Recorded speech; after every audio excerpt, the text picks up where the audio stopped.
नमस्कार, Ram Ram. Welcome to Gurukul education.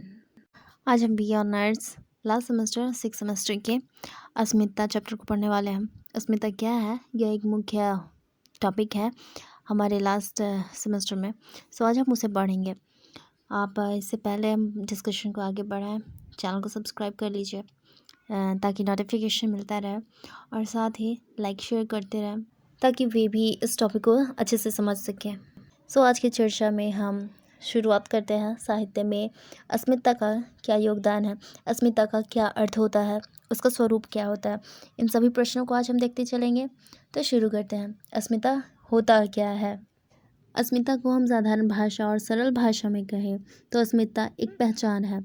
अस्मिता को पहचान भी कहा जाएगा या फिर आइडेंटिटी भी कहा जाएगा। अस्मिता का स्वरूप बहुत ही व्यापक है।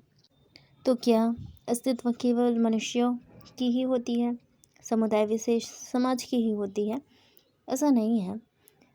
पहचान या अस्मिता जानवर की भी होती है, हमारी प्रकृति की भी है, मनुष्यों की भी है, सभी की होती है पहचान। तो आज हम अस्मिता के अर्थ को हिंदी साहित्य के अंतर्गत देखेंगे। मैंने यह नोट्स बनाए हैं आपको अच्छे से समझाने के लिए, सो समझते हैं। अस्मिता में अस्तित्व का बोध होता है, अर्थात समुदाय समाज में अपनी विशेष पहचान को बनाए रखना चाहते हैं। अलगाव की भावना व्यक्ति में अस्तित्व का प्रश्न उठाती है, अतः व्यक्ति समाज में सुरक्षित और सम्मान का जीवन चाहते हैं। कोई भी समाज हो, कोई भी व्यक्ति हो, सम्मान से और सुरक्षित जीवन जीना चाहते हैं। उसमें लेकिन भेदभाव जब होने लगता है तो वह व्यक्ति पर अस्तित्व पहचान का प्रश्न उठता है और इसी तो पहचान कहते हैं। तो अपनी पहचान पे बाधा आया देख कोई भी उठ खड़ा होता है, संघर्ष करने लगता है। यह जो अस्मि शब्द है वह अस जोड़ मिन से बना है। अस्मि मतलब होता है मैं हूँ, यह एक संस्कृत वर्ड है।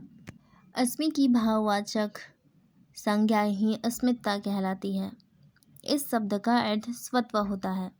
स्वत्व मतलब अपनत्व, अपनापन का भाव, और यही इसका मूल अर्थ भी है।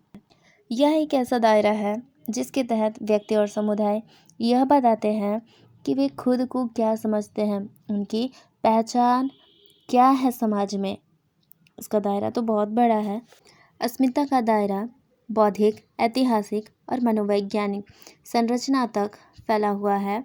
अपने अस्तित्व की रक्षा करने के लिए व्यक्ति और समुदाय किसी भी सीमा तक जाते हैं। एग्जाम्पल के तौर पे हम देखेंगे, महाराणा प्रताप अपनी मातृभूमि की अस्मिता तथा वहाँ के लोगों के अस्तित्व की रक्षा के लिए अपने अंतिम सांस तक लड़ा दी थी। हमारे इतिहास के महान योद्धा वीर महाराणा प्रताप जो मुगलों से इसलिए लड़े थे क्योंकि उन्हें अपनी पहचान व वहाँ के लोगों की तथा मिट्टी की स्वतंत्रता उन्हें प्यारी थी और उसके लिए वे संघर्ष भी करते रहे। जैसे कि अन्य वीरों में शिवाजी, बिरसा मुंडा, कुंवर सिंह अपने लोगों के लिए, अपनी मातृभूमि के लिए संघर्ष करते रहे हैं और बलिदान देने में पीछे नहीं रहते। तो उपर्युक्त अर्थों के आधार पर हम अस्मिता को निजत्व भाव भी कह सकते हैं। निज अपनापन का भाव जिससे होता है वही तो अस्मिता है। यहाँ ये बात ज़रूर है कि कोई लड़ता है अपने वर्ग के लिए तो कोई वर्ण के लिए, जाति के लिए, कोई अपने क्षेत्र के लिए, कोई धर्म के लिए, कोई परंपरा के लिए। तो इस तरह बहुत सारे अपने अपनी पहचान के लिए लड़ते रहते हैं। तो ये सभी जो है वह पहचान आइडेंटिटी में ही घुले मिले रहते हैं। इन सभी को पहचान ही कहेंगे, ये अस्तित्व के ही रूप कहलाएंगे। आगे है, यह अस्मिता समय समय पर अपना रंग रूप बदलता है। जैसे कि हमने कहा था रंग रूप बदलता है। मुगलों से लड़ने के लिए हमने अपनी क्षेत्रीयता को बचाने के लिए लड़ा था। आदिवासी जनजाति अपने को बचाने के लिए लड़ता है। तो ये समय समय के अनुसार अपने रूपों को बदलता है वह पहचान। जैसे यहाँ देखें कि पूर्व कालों में जिस प्रकार मुगलों, अरबों से और फिर बाद में अंग्रेजों से हम अपने अस्तित्व को बचाते आए हैं, व्यक्ति और समुदाय अपनी अस्मिता को प्राप्त करने के लिए संघर्षरत रहते हैं और अस्मिता के प्रति जागरूकता ही इन व्यक्तियों और समुदायों को दिशाहीन होने से बचाती है। यह समझने वाली बात है कि कोई भी व्यक्ति क्यों लड़ेगा जब उसकी पहचान पे बनाती है। तो यही अस्मिता जो हमारी पहचान है वह हमें जागरूक करती है कि कोई भी हमारे अस्मिता को, हमारी पहचान को छीने ना।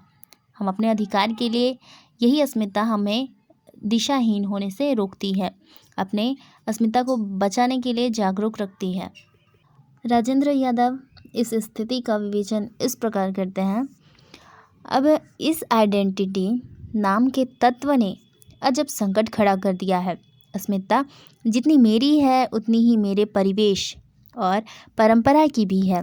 उसमें वर्ग, वर्ण, क्षेत्र, धर्म, लिंग, परंपराएं सभी कुछ घुले मिले हैं।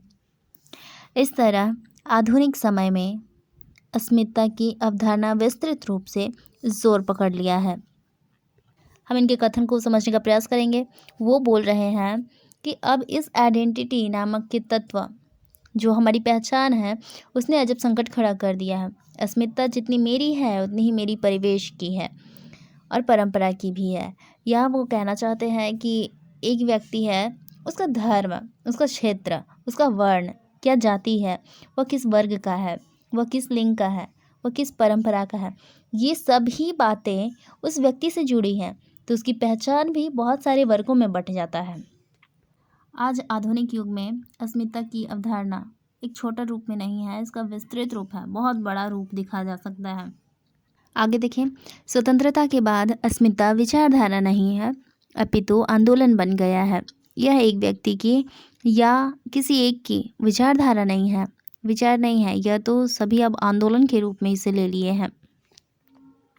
आगे देखें, आज व्यक्तिगत अस्मिता में स्त्री अस्मिता, पुरुष अस्मिता का प्रश्न है और साथ अन्य अस्मिताओं में दलित अस्मिता, आदिवासी, क्षेत्रीय, भाषाई, राष्ट्रीय इत्यादि अन्य अस्मिता का भी प्रश्न उठता है। यह सभी अस्मिता के क्षेत्र के अंतर्गत ही आते हैं। हमने पीछे पढ़ा था कि ये सभी जो पहचान है वह अस्मिता के अंतर्गत ही तो आते हैं। अधिकारों से वंचित वह वर्ग या समाज अपनी पहचान के लिए उस शोषण या उसे पीड़ित करने वालों के खिलाफ खड़ी होती है। जैसे हमने मुगलों के खिलाफ भी लड़ा था और अंग्रेज़ों के खिलाफ भी लड़ा। हम लोगों ने ये लड़ाई क्यों लड़ा? क्योंकि ये हमारी अस्मिता, हमारी पहचान को मिटाने के लिए वो हमारे अधिकारों को छीनने का प्रयास कर रहे थे और हम अपने अधिकारों को बचाने के लिए उनके खिलाफ संघर्ष किए, हमने लड़ा। यह समझने वाली बात यह है कि कोई भी वर्ग हो, अपनी पहचान के लिए उस पर हो रहे शोषण के खिलाफ वह खड़ा होता है, वह अपने अधिकारों के लिए खड़ा होता है। नामवर सिंह अस्मिता शब्द से परहेज करते हैं। वे मानते हैं कि हिंदी भाषा में अस्मिता शब्द आइडेंटिटी के ही अर्थ में 1950 में सच्चिदानंद अगेई के द्वारा चलाया गया है। उनका यह भी मानना है कि व्यक्ति की एक नहीं वरन अनेक अस्मिताएं होती हैं और यह अस्मिता समय व परिस्थिति के अनुसार महत्वपूर्ण हो जाती है। यह बात समझने वाले यह है कि पहले, हमारी आज़ादी के पहले हमारी राष्ट्रीय जो अस्मिता है वो खतरे में थी और अब स्वतंत्रता के बाद हमारे और सभी जो अस्मिताएं हैं, अल्पसंख्यक, क्षेत्रीय, आदिवासी, दलित, ये सभी अस्मिताएं खतरे में है ना। तो इनके खिलाफ संघर्ष भी हो रहा है। अस्मिता इसी तरह समय व परिस्थिति के अनुसार महत्वपूर्ण हो जाती है, उसका महत्व बढ़ जाता है और घट भी जाता है। जैसे असम में, झारखंड में जनजाति को लेकर, आदिवासी को लेकर संघर्ष होते रहते हैं और भाषा को लेकर भी संघर्ष होते रहते हैं। नामवर सिंह इस विषय में और कहते हैं, अस्मिता दया नहीं चाहती, अस्मिता तो हक चाहती है। मतलब अस्मिता दया नहीं चाहती है, अस्मिता अपना अधिकार चाहती है। प्रसिद्ध चिंतक अमर्त्य सेन कहते हैं, पहचान की भावना हिंसा करवा सकती है, हत्या करवा सकती है, क्रूर से क्रूर हत्याएं, किसी समूह के अंग होने की पहचान और यह कि हम दूसरे समूहों से अलग हैं, कई दफ़ा दूसरे समूहों से दूरियां और उनसे भिन्न होने का भाव भी पैदा करती है। धार्मिक और क्षेत्रीय, इसके अलावा और भी बहुत सारी अस्मिताएं हैं जिनमें हत्याएं और बहुत सारा संघर्ष दिखने को मिलता है। चलिए आगे देखते हैं। अस्मिता पर आया संकट व्यक्ति को विद्रोही बना देता है। विद्रोह से संघर्ष और हिंसा होता है। अस्मिता की समस्या के क्या कारण हैं? अस्मिता को जब भी खतरा पड़ता है तो उस पे समस्या आता है। तो इसका समस्या का क्या कारण है? तो अस्मिता प्रताड़ना, अपमान, उपेक्षा या अधिकारों का हनन, ये सभी कारण हैं अस्मिता के हनन होने का। अस्मिता पर खतरा आता है तो इन्हीं के कारण अस्मिता पर खतरा आता है। अस्मिता की समस्या इन्हीं से है। व्यक्ति जब इन शोषण के विरुद्ध खड़ा होता है तब हिंसा भी देखने के लिए मिलता है। यह हिंसा रोकने का सबसे बड़ा उपाय है कि हिंसक स्थितियों के पैदा होने से पूर्व पहले ही शोषित व उपेक्षित वर्ग के अधिकारों पर विचार विमर्श किया जाए और संतुलन स्थापित किया जाए। तो बात यह है कि ये हिंसा ना हो उसके पहले ही उसे विचार विमर्श करके या उन्हें अधिकार देकर इसे संतुलन कर दिया जाए ताकि लड़ाई ना हो, संघर्ष ना हो। तो आज हमने पढ़ा अस्मिता क्या है, इसके अर्थ और स्वरूप को भी जाना। आज हमने उदाहरण के साथ भी देखा। तो मुझे विश्वास है कि आपको ज़रूर समझ में आया होगा। आज का सेशन अच्छा लगे तो लाइक सब्सक्राइब करें चैनल को, और हाँ, फ्रेंड और स्टूडेंट्स के साथ शेयर ज़रूर करें। वीडियो और भी मैंने बनाया है सिलेबस के अनुसार, आप उन्हें जाकर देखें। और धन्यवाद। फिर मिलेंगे अगले टॉपिक में। तब तक के लिए जय हिंद, जय भारत।